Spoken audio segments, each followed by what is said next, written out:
the hand gesture stuff later if y'all are interested. It's good to see everybody, though. Hi, everybody. Yeah. Hi. So I just kind of jumped straight into things at the same time. Well, Nick and I can go first. cool. Great. Yeah, so I need to share my screen, I guess. Okay. Okay, so are you all seeing it? I should be on the app now. Yes. Okay. So for our story, we're basically needing to create two separate views for two components. So as you load up the app as it is now, you're seeing the user is going to see the list component. We then have these two links at the bottom that would allow them to switch their view between the list and add item components. So if you click here, you go to the add item component, and then you can go back to the list. And the component that's active right now is the link is in bolded text. And also the URL will update. So the list item is on basically the root URL. And then the add item updates the URL to the /add path. Okay. And then just getting into some of, I'm going to talk about what we did for some of the routing. So obviously we're using React Router. We are wrapping our entire app in the router component because React still needs to return just one element. And then we decided to, there are a couple of ways you can use React Router to handle the routing. We decided to go with using the switch component. This is good to use because in our situation, we want it to be, we want the word they use in the documentation is we want the routing to be exclusive so that we are only rendering one component for the different paths. And the advantage of using a switch for this is if in the future, I guess an example could be if we're having the user have multiple lists, and so there are more nested components, and maybe there's we're navigating to different instances of the list component with a certain ID or something like that. Switch is good for handling that situation. And then the last thing about the routing is we also, this was after feedback from Andrew, I believe it was, we added a way to handle a bad path. So just a 404 page, I can actually just show you what will happen. So if we just manually navigated and we went to add, but we added an S or something at the end, we get this 404 page, and then we can, it also has the links on it, so you can go back to where you need to go. And we include this little message here. So I think that's about it for the routing. And I think Connie is going to talk about the navigation and some accessibility concerns that we incorporated. So stop sharing. Yeah, hey everyone. Let's see, so of course I don't have the latest, but this is a good example of kind of how we originally coded the sort of links at the bottom. So we originally had React router nav link elements with a button wrapped around that. And the PR process was really great because Andrew had a lot of great feedback around accessibility and kind of best practice. So the fastest thing is if I just go to GitHub, if that's okay. So that's kind of the first round. And after Andrew gave some good comments, we actually updated that to be,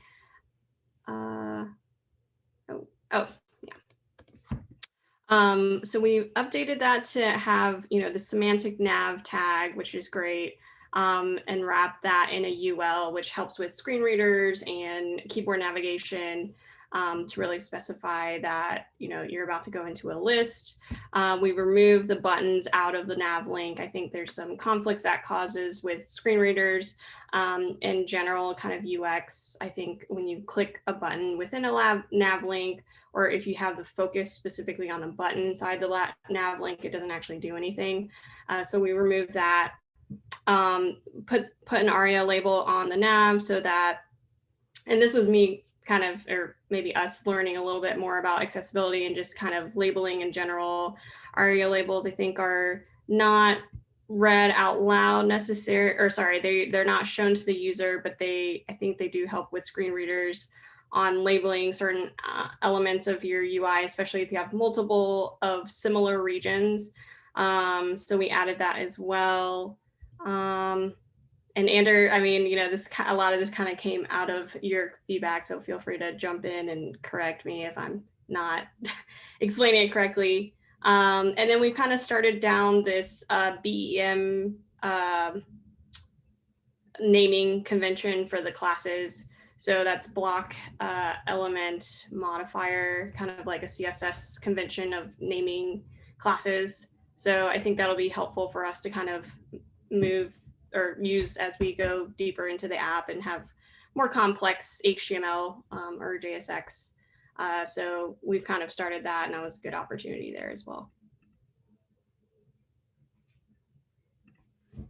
Great, that looks really good. I'm really impressed with like the feedback loop that's happening and just the sharing of knowledge and like the feedback that, the way that you incorporate the feedback was really great. Like the not found thing was like, hey, really impressed with that one.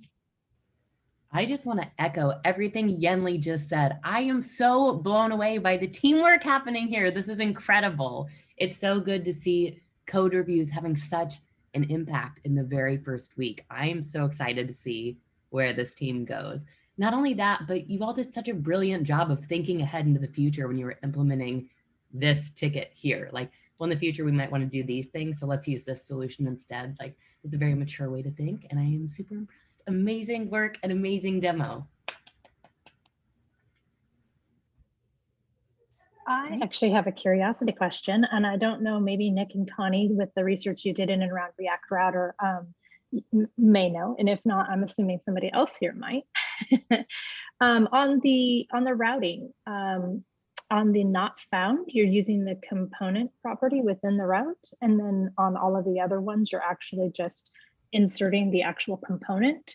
And I'm curious if there is a difference, advantage or disadvantage to both those techniques. Yeah, so I think for as it is now, it doesn't make much of a difference. I think at this point, functionally to the user, it looks exactly the same. Yes, it does. But I think I read something about this like briefly, and I think it has something to do with the like rendering process for React. And I think it's I think when you're passing it into this like component like we did, it might be like more renders actually. I would have to go Dig in a back little on- deeper. Yeah. No, Yeah. that's fine.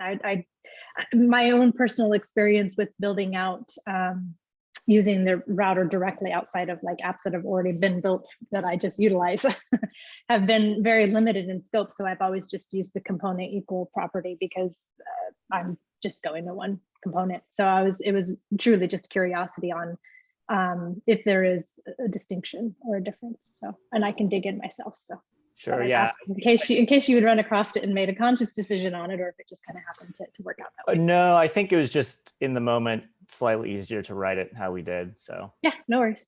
No worries. I use a little system. That one advantage of, or one thing you can do with having a component sort of nested in there is you'd be able to pass in props. But I'm not sure if you can do that when you do component equals within the. Yeah, that's fair. That's probably true. Okay.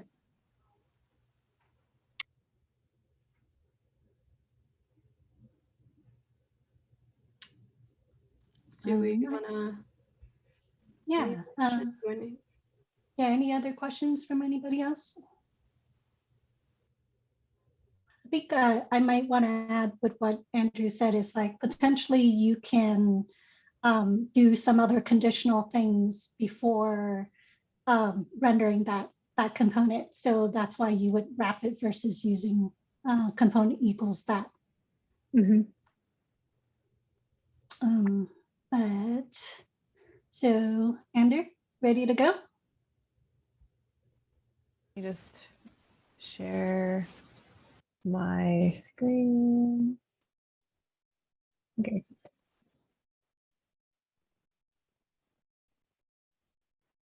Let's see. Can you see the browser? Okay, Yep. great. So basically, pretty simple. I will show you what is happening on the front end here. And I just kind of moved the components when we merged into the places where they will eventually be, because we had a bunch of conflicts with both working on app.js. So in the add item, you can add something, click the button, and that will show a new test list item that is reading from the database. And we put a little timestamp on just because there was no order or clarity of to what was being added before that. So we thought that was kind of helpful. And it also let us play around with sorting. And in the code, let's see. So for Nick and Connie, this is kind of what we started with. This is all of the configuration information from Firebase. And I actually was curious, like, where does this come from? How do we get this? And created another little test app and started playing around on my own. And it seems like this basically gets, like, as soon as you create a new Firebase application, it gets spit right out pretty much in this format. So that's where all of it comes from. And you don't really have to dig if you're ever doing this. Basically, we had a lot of interesting experiences playing around. It seems like there are a lot of ways you can hook things up and they kind of work when you don't think that they should. Like if you run Firebase initialize app with that configuration information, then it seems like you can just, generally do similar imports in different parts of the application and things seem to just work. But we liked the format of exporting it of like having some sort of instance and moving that around so that we know where everything is coming from and then there's more clarity. And I think Yenli had suggested naming it to Firebase instance, which I liked a lot because we didn't really like FB. We were confused by that, but then a lot of people seem to use just Firebase as their little constant that they pass around through the app, which is a little bit confusing because that's usually what you import directly from Firebase. So we have the Firebase instance here, which I don't think we're probably going to need, but if we needed to do other things with Firebase, we could export that as well. And then for laziness and clarity, we also made a little shortcut to get to the database itself here. And then that's what we export. And let me see, Zoom is on top of everything. Can I just, yeah. So in our read component, we are just importing that database little connection there, the instance from the other file, and also this use collection hook that's from React Firebase hooks. And that seems to, I mean, this is kind of the format of the data that it spits out, which is interesting. And I'm interested to play around with it more, but it basically tells you if it's loading, if there's an error, and then gives you a bunch of documents according to whatever query you put into use collection. And we basically just spit that out here.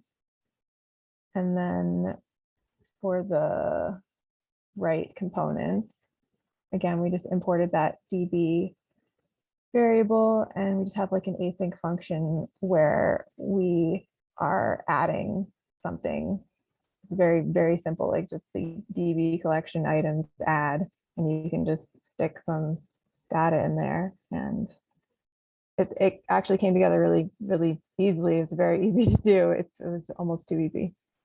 So hopefully that gives you a little bit of a sense of all this Firebase code. But yeah, it's pretty much it. So what would be fun would be to see the stuff updating in real time. Nice job on the explaining the code though. But if you were to put a couple of browser windows together or next to each other, you could, like if you had the app into totally. maybe even the console and a third one. Let me just, could, no, can't do that. Let's see.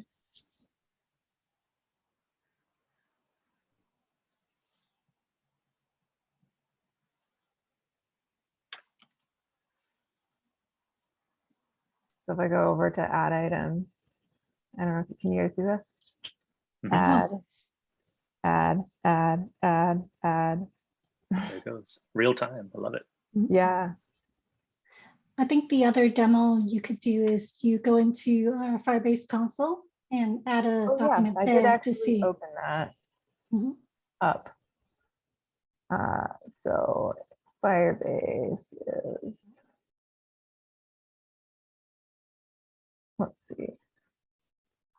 So these are new documents here with the timestamp. And yeah, you can also pretty much just, you don't really have to do anything advanced. Like you don't have to create anything for items. You just have to say, add this to items, and it'll automatically just populate a new collection. So yeah, no SQL. It's very suspiciously simple to me. It works a lot of complicated like SQL queries. And I think that's why we're using it here, because it's beginner friendly. So one thing you can do for demo is if you click on the add document at the top of the column. Oh yeah. And then you do an auto ID and fill in whatever you want, just so that you can test that the front end will show this. I think this is what I item test or something. You can make it different, and that way it'll stand out. Yeah. I think it would be name and created at, right? Are the two you're right. fields. I don't really remember. So yeah, I think it was name and created at.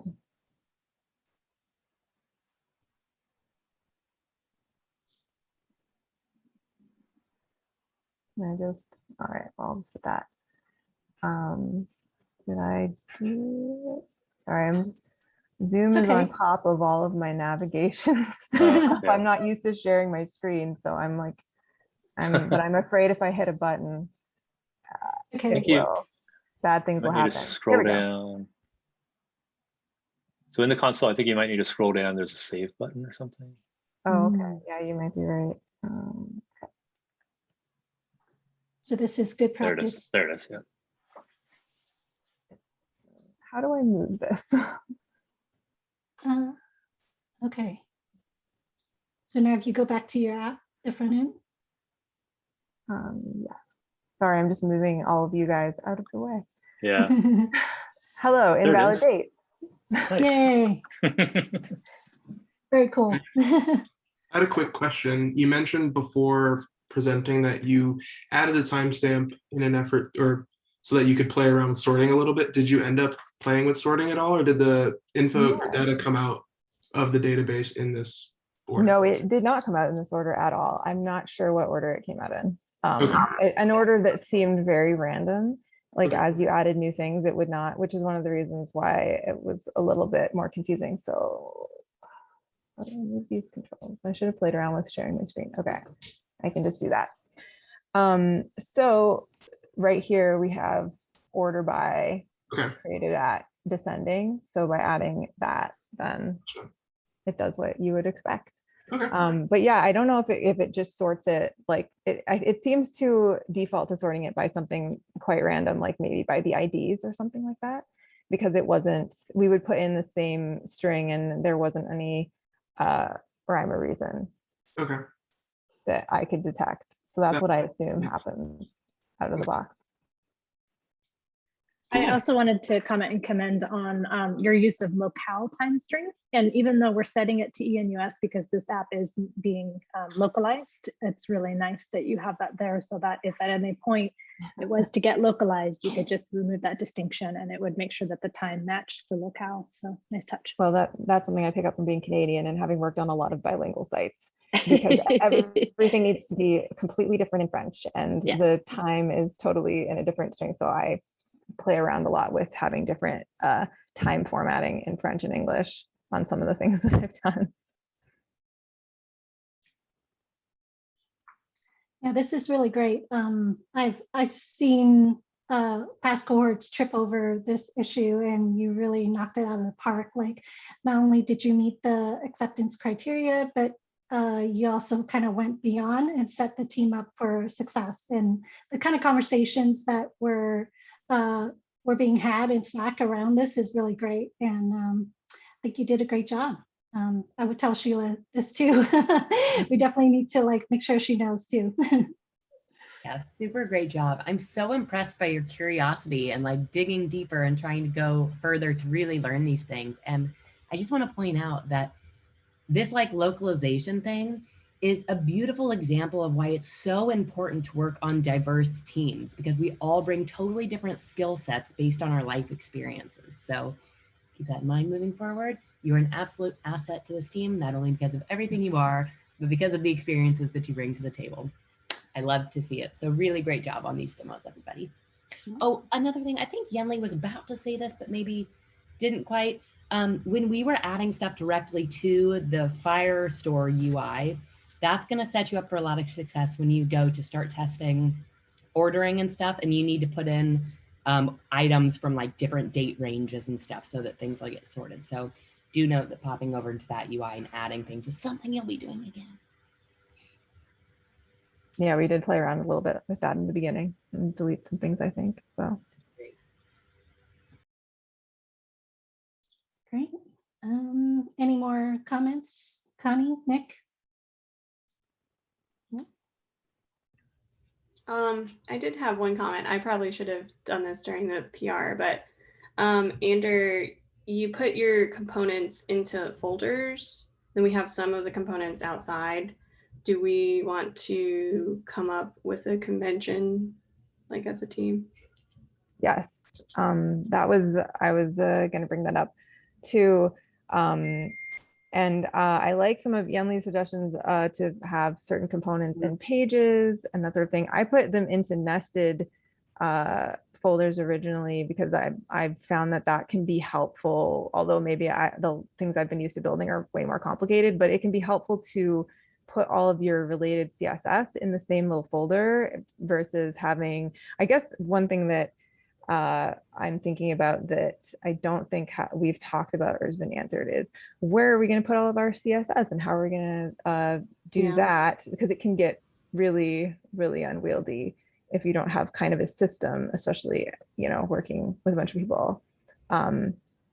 So yeah, I didn't change that yet. And now it's kind of got both because I wasn't sure how much I should change things when merging our two things together. Like I was very tempted to go in and just be like, okay, let me create the pages thing and let me, you know, move this stuff around like what we all talked about. But I figured we probably should wait and not do that in the same merge because it would be confusing. And then if something broke, then it would be harder to debug. So it's just left pretty much as it was. And I feel like that's something we'll have to talk about for the next stage. And I also have a question about that, but I will let us go on first. I think that's exactly the right instincts. You know, you're working on a team, so those merges, you know, there's something that's been approved, let's merge that. And if there are other changes you want, that comes in a subsequent set of changes, right? You can also set up an issue that, you know, basically open the discussion to how you want to go about structuring the file so that y'all can asynchronously interact on that and have it as an issue so that once you make a final decision, someone can put together a PR that restructures everything, puts that up, gets reviewed, and then merged. So that might be an efficient way to get that process done. Yeah, I want to point out, oh, go ahead, Yanni. I think this is something in office hours that we chat about, as in, you know, we want to encourage you if you feel that there are certain things you want to refactor or change, like file an issue, track it, and then as a team decide. So the issues where you will have encompasses your conversation about these things and where you decide. So that's how you leverage issues and Slack to handle that as a team asynchronously and get things done. So meet the ACs for the issues first, and then when you have extra time, do all the things that you want to do. So Stacey. I love that. Yeah, and anybody who, like, if you're going to be going on and looking for a job or something, if you have this kind of conversation in Slack, it just kind of goes there to die. But if you have this kind of conversation in a GitHub issue, it can be a really good artifact of the way that you work in a team, and the way that you stay organized and stuff that you can provide to people you're interviewing at their future employers. So I highly recommend the issue route.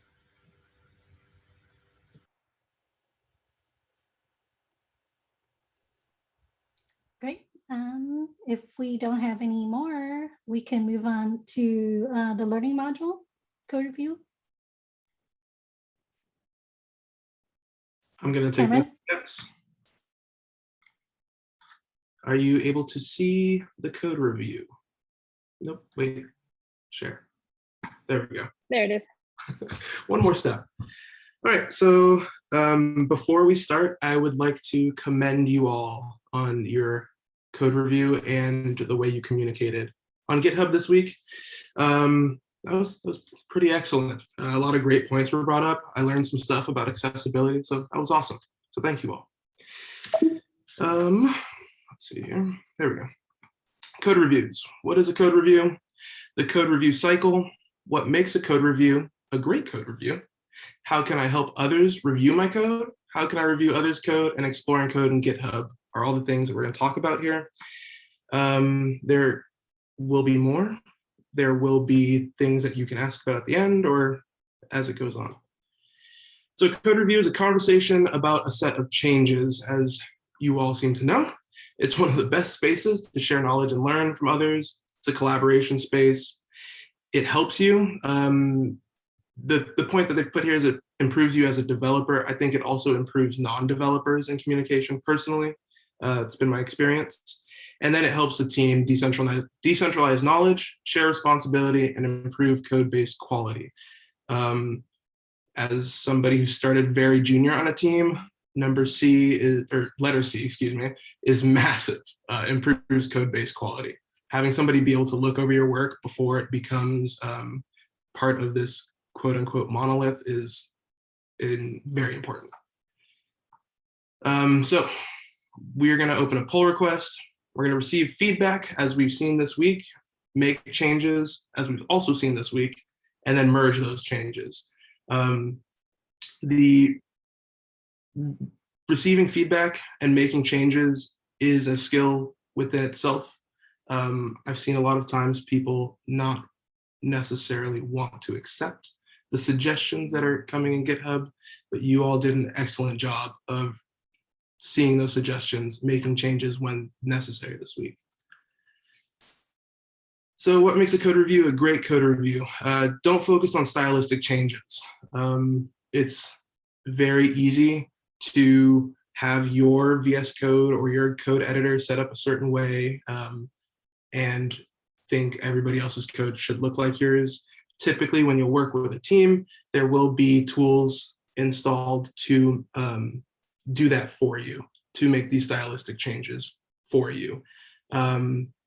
If you are finding that that's not the case, somebody's trying to merge code that doesn't look that way, it's always great on the pull request to leave a comment and say, hey, we have these tools installed to format code a certain way. If you are having trouble doing that, let me know. We'll set it up or help set it up together. Trying a feature out locally in a test environment. Everybody seems here to be able to pull a branch and test it locally pretty well. Understanding the code a month from now. One thing I did forget to shout out was that Ander, I believe it was you and Sheila that wrote not a code, what's the word I'm looking for? Comment, that's the word. Wrote a comment next to the date portion that you were formatting of why you were doing that. I thought that was great.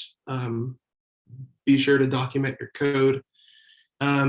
Praise, everybody has done a good job of praising code. And then default to approval. If you see code that works and meets the acceptance criteria, but is not quite how you would do it, default to approving that code and make an issue or make time to talk to somebody about why they did it this way or how you might improve this code. But it's much better and confidence building to approve somebody's code rather than reject it for a reason that's not quite how you would do it. Be kind and empathetic. It was previously mentioned, this is a learning space to help you improve. Code reviews help both the reviewer and the person whose code is being reviewed. So be kind and empathetic and help people grow. Help others understand your changes.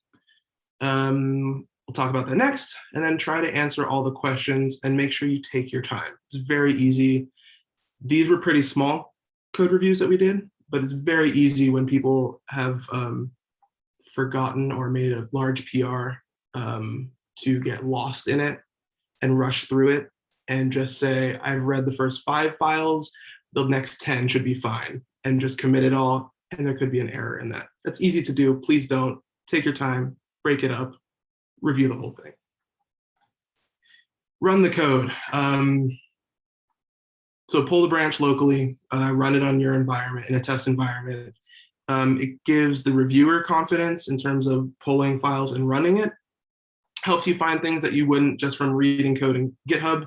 I find sometimes the colorful GitHub web pages can be distracting, and I don't see everything. Don't be tempted to skip it. PR can include instructions on how to run the code. This is also nice to do, to leave instructions for the person who pulls it down so that if they are not as experienced as they are able to run it without having to distract you from what you are currently working on or distract somebody else. And then if you're not sure, ask questions. It is, personally for me, questions and working with bouncing off of people is my favorite way to learn. So when reviewing code or when other people need to review your code, make sure you're adding meaningful PR descriptions. A lot of times you'll see small changes. Please don't be that person. If possible, write meaningful commit messages. Self-review your code. This is something that took me a while to learn, but finish the task that you're on, go take a 15-minute break, come back, review code, and make sure it all makes sense, make sure it's documented well, and make sure that other people will be able to review it. And then use screen capturing tools. They help a lot. I personally use screenshotting a lot on the Mac. It now offers the ability to write text and edit those screenshots as well, which is helpful. here are a couple. I actually don't have experience with any of these, but I also have seen people create small videos when submitting a PR or a link to a video or something, so that could help as well. Sorry, scrolled. In GitHub, you can mark files as viewed. This is one of my favorite tools when reviewing code in GitHub, simply because it collapses it. There's less noise. It's great. And then share your thoughts about how you felt with the PRs this week. Do you have other experience with PRs? Any questions?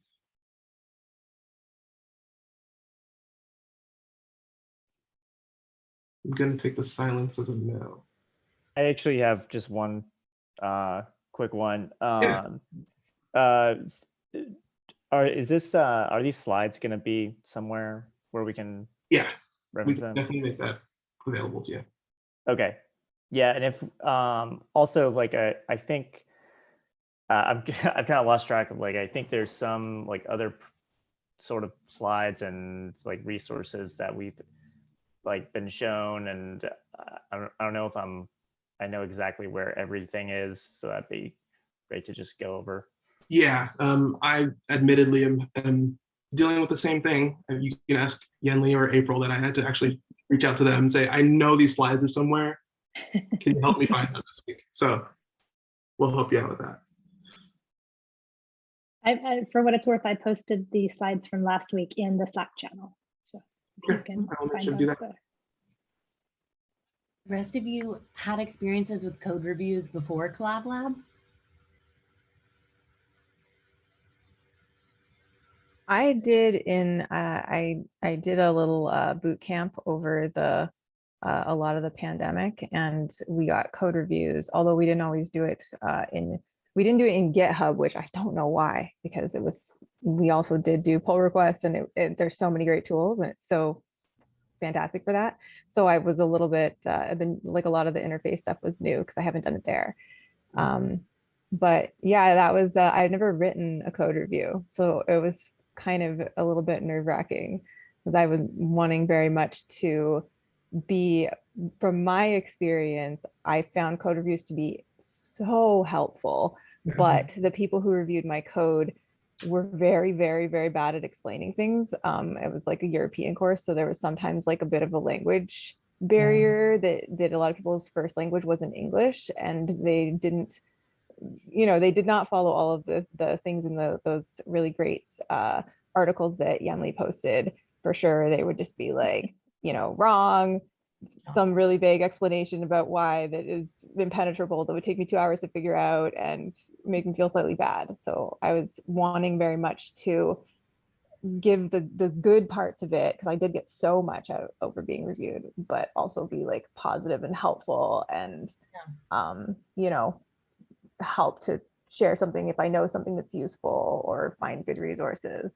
I love that. Based on everything I heard today, your code reviews were incredibly helpful. So really good job. What about the rest of you? Is this your first time code reviews, or did you have other experiences with them? Yeah, had code reviews kind of as part of my boot camp as well, doing group projects.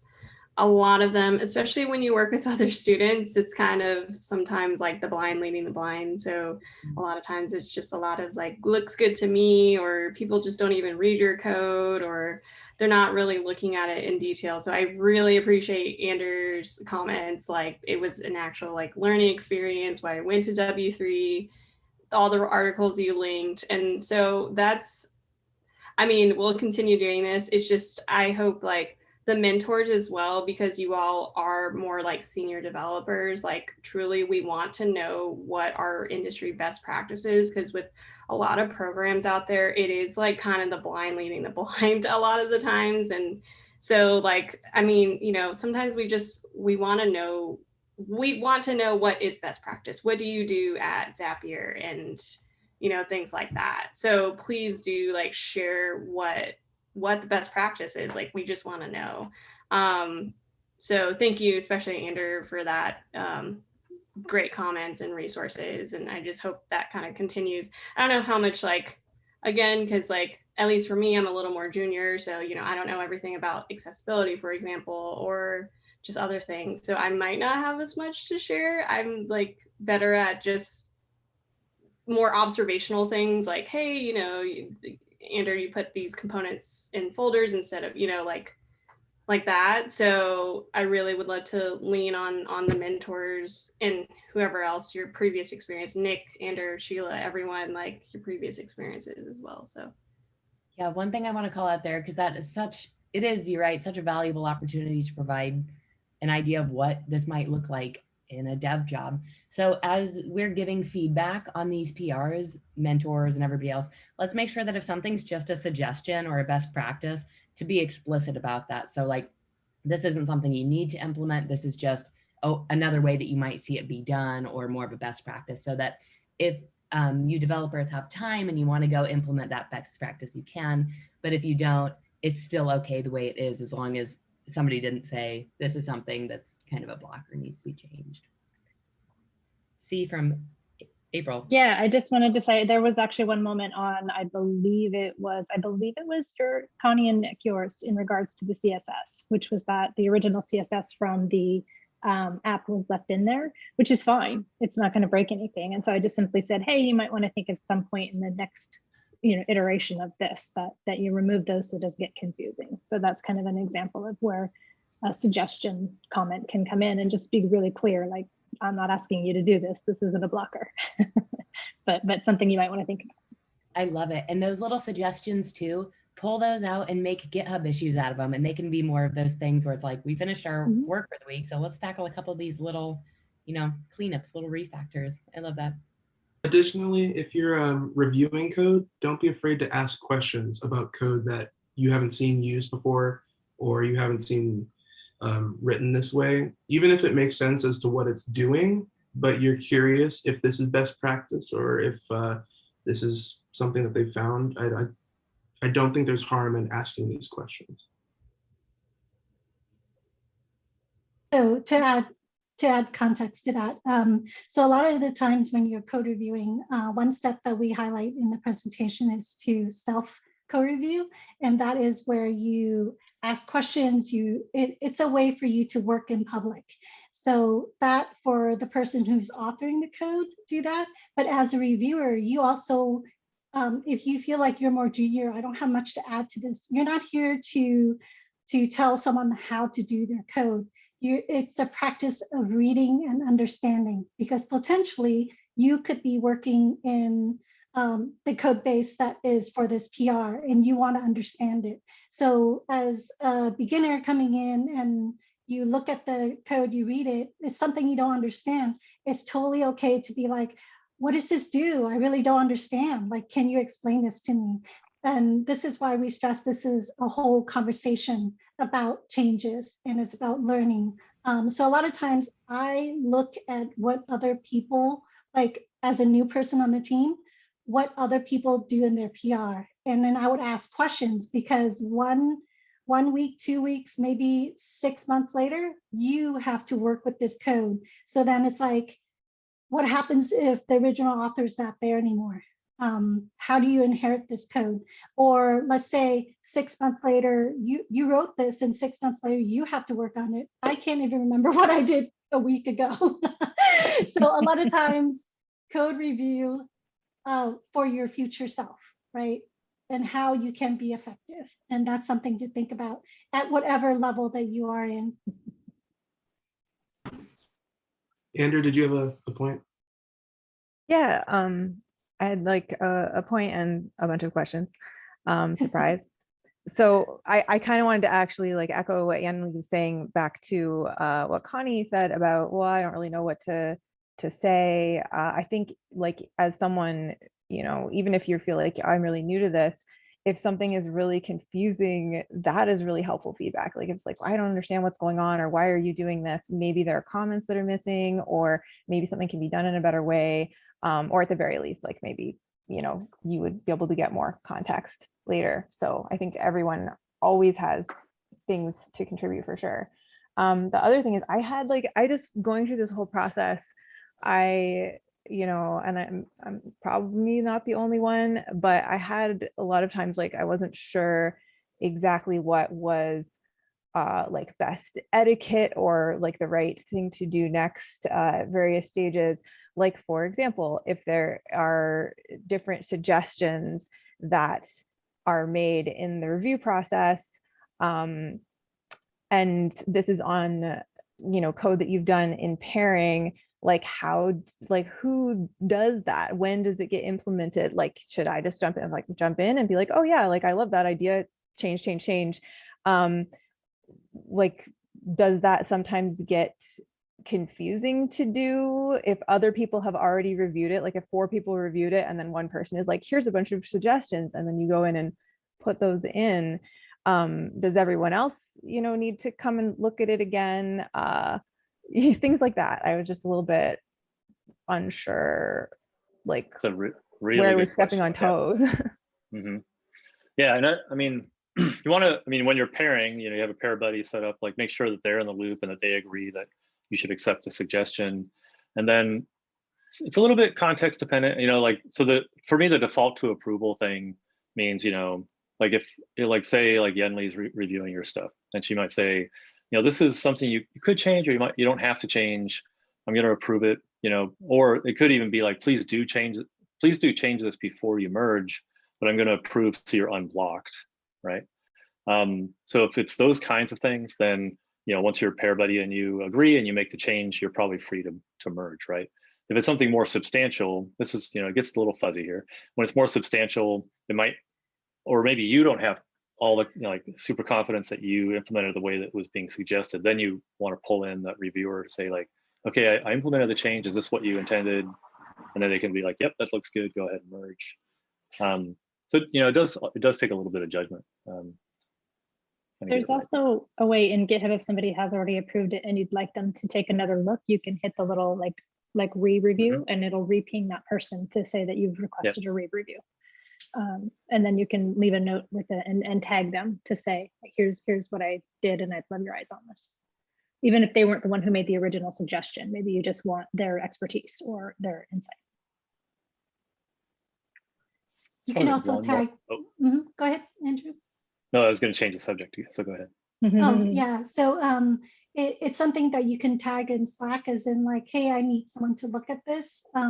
It's usually for like things that are more substantial and super buggy, then you would do that. But for the default to approval, it's more like something small. Then it's that whole trust thing that you're building with your teammate where it's like, I trust that you are going to make a good judgment and take care of this and then disapprove it.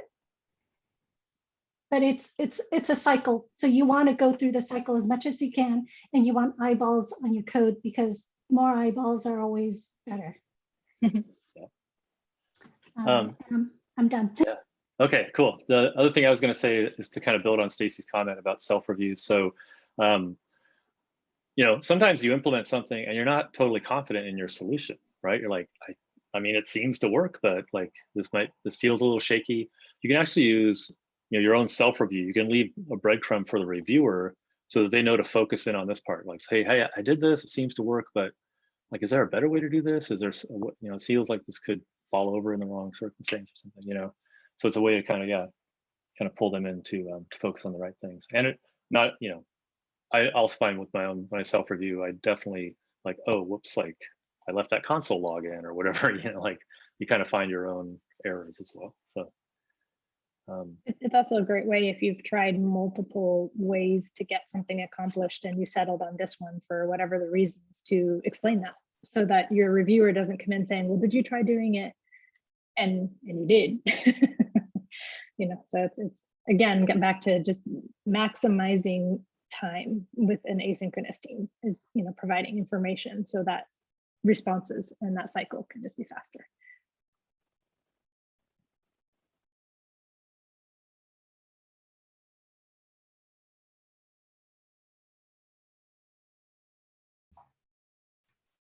Were there any more questions for code review or comments? No. Yenli, were issues next? Close out. I think they are. Yeah. And that is me. Let's see.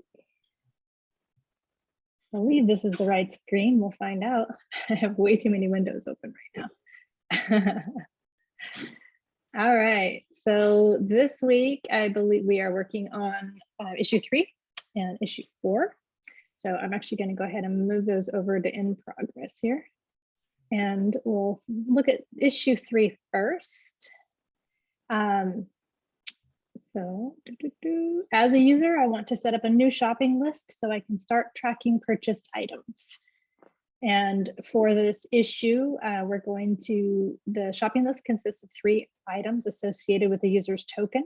Creating a new list consists of the following sequence. You're going to generate a unique token, save that token to local storage, and then show the user the list view. There is a script already written for you to utilize in order to get the tokens. So make sure that you check that out and use that resource. Your acceptance criteria for this is that users who do not already have a token, a button or link will exist on the home screen that allows them to create a new list.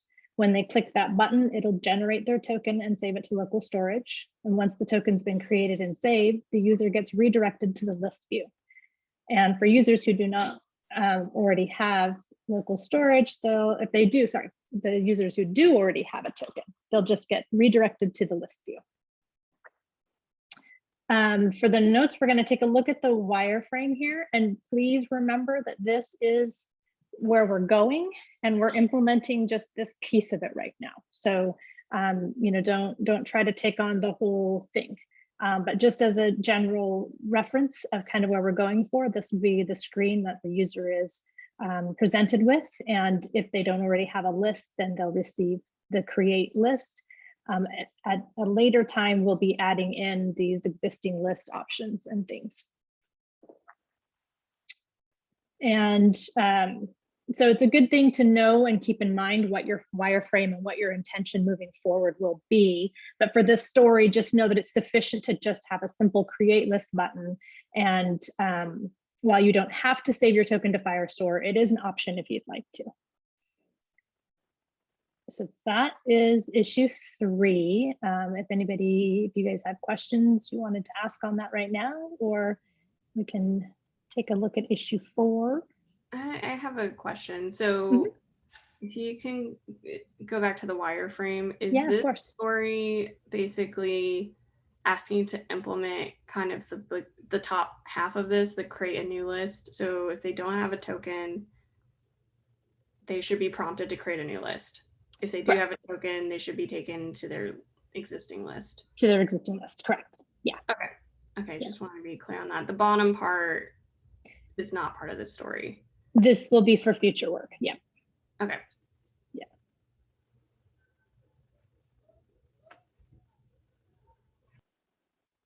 Anything else? Nick dropped off my viewpoint. Okay. Still here. Let's take a look at issue 4 then. So for issue 4, as a user, I want to add a new item to my shopping list so I can start recording purchases. And for this, the shopping list item consists of the following data points. It has the name of the item, how soon you're likely to buy it again with 3 options: soon, kind of soon, and not soon, and a last purchase date. For the acceptance criteria on this issue, the users will be presented with a form that allows them to enter the name of the item and select how soon they anticipate needing to buy it again based off the 3 choices. When the user submits the form, the item gets saved to the database associated with the user's token, along with the item name and integer corresponding to the estimated number of days until next purchase is saved. So 7 for soon, 14 for kind of soon, and 30 for not soon. The last purchase date should be set to null initially so that you can create an item without purchasing it. Item names should be displayed as a simple unordered list on the list view after they're added. And the wireframe for that, again, we're not going to concern ourselves kind of with a lot of this stuff is in regards to accessibility, so you can keep it in mind as you build out. But in particular, you're looking for the item name and then the ability to select how soon and to add it. And oops, wrong screen. Eventually, the list is going to look like this, where the individual will be able to search and filter. They're going to list the item, whether or not it's been purchased, and then have details and delete. At this point, you believe the acceptance criteria, you're just going to list the name and the date range that they gave you, if I remember.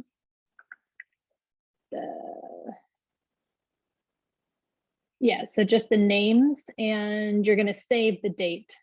And then on this one, the story is sufficient just to get a simple list of the items displayed.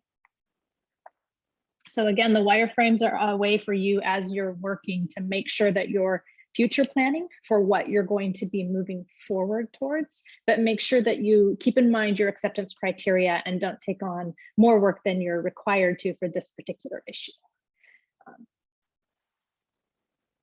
All right, any questions about issue number 4?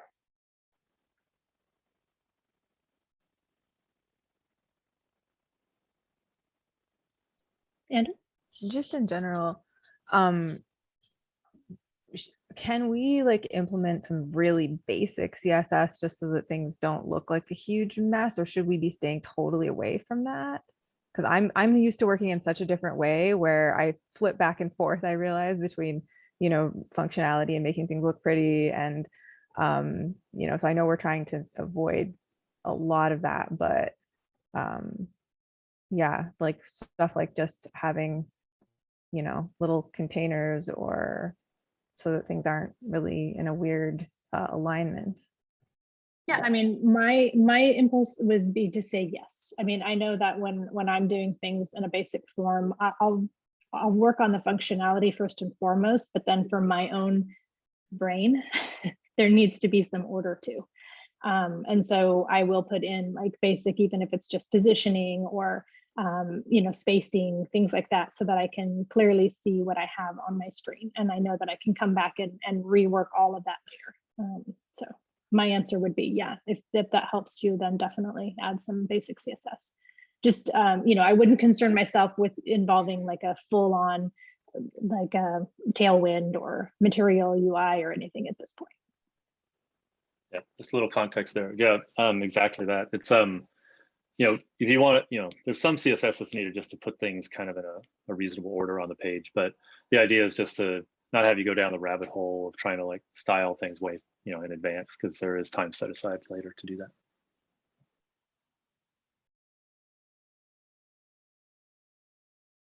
All right, so the pairs for this week coming up, Connie and Ander, you will be working together, and Sheila and Nick will be working together. I know Sheila isn't here to give her thoughts on which issue, so Nick, you're going to take that responsibility all on your own. But does anybody have a preference over which issue they feel like they would like to tackle within their pairing this week?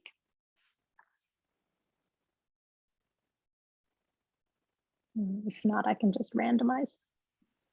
Can Andrew and I work on number 4? That Sure. has more database work, which just makes sense. Does that work for you, Andrew? Great.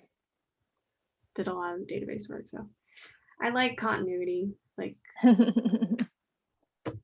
great. So I will put Connie and Ander on issue number 4 and Sheila and Nick on issue number 3. As soon as the meeting's over, I'll go ahead and get those pairbot threads set up for you guys in Slack, so you have a place to communicate in Slack.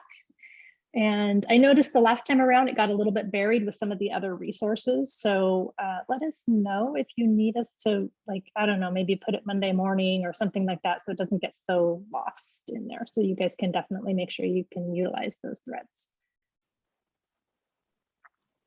I give a little pro tip to Connie and Ander. So the other team is going to be implementing the thing that creates a token and saves it to local storage.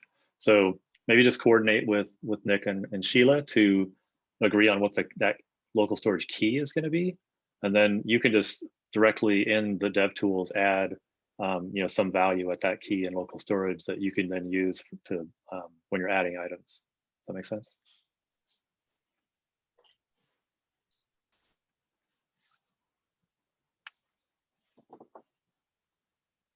Great job, everybody.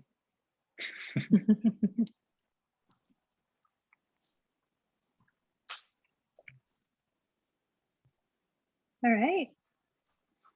I think wraps it up, right, Yanli? Unless you had something else you wanted to.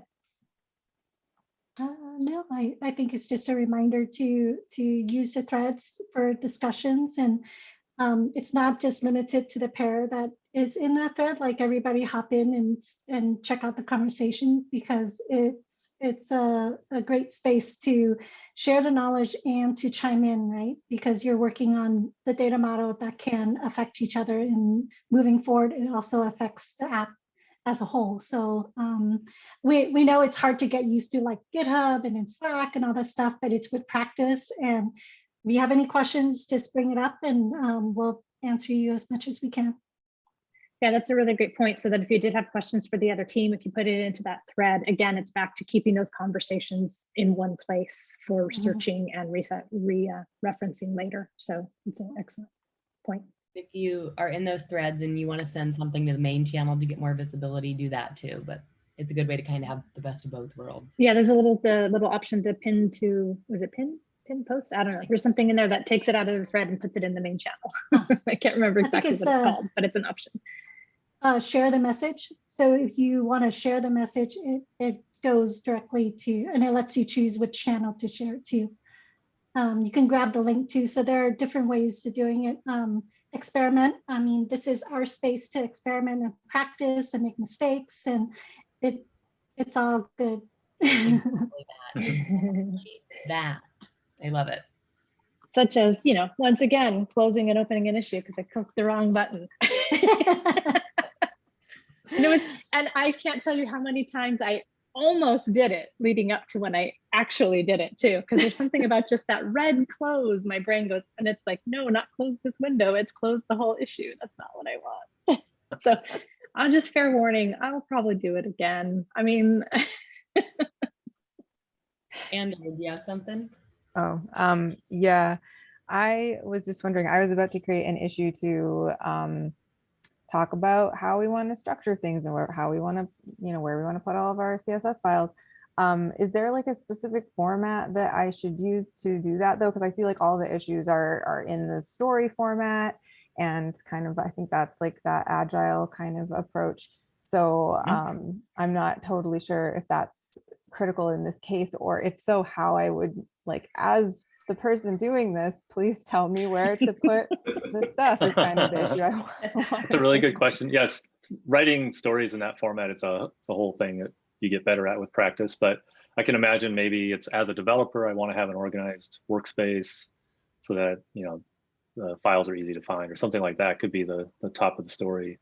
Or you can just say, hey, let's get together and like talk about this and agree on it.